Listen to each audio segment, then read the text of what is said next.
Okay guys, these are the ingredients you're gonna need to make crispy banana spring rolls. I promise you it's gonna be a super simple recipe. Here I have a medium-sized spring roll pastry, bananas.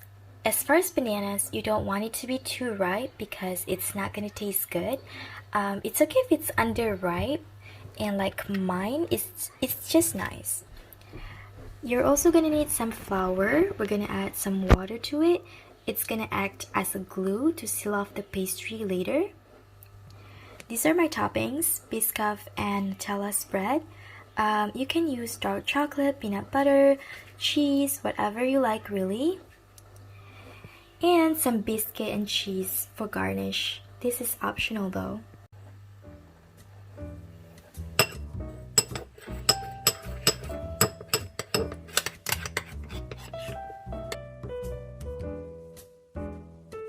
Simply cut them into half.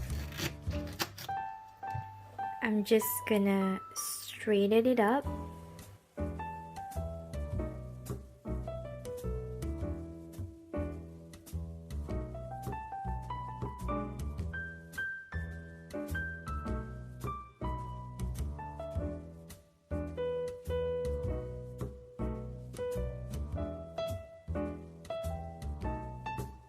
So I've got them all rolled up. They don't look uniform in size, but that's okay because we're gonna cover them up with the toppings and garnish.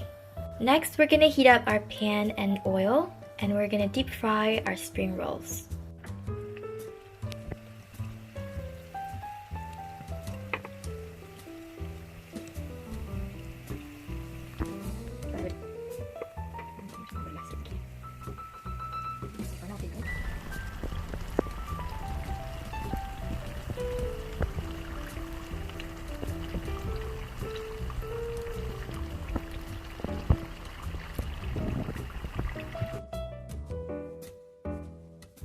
While waiting for our rolls to cook, I'm gonna go ahead and pop these toppings into the microwave for about 30 to 45 seconds.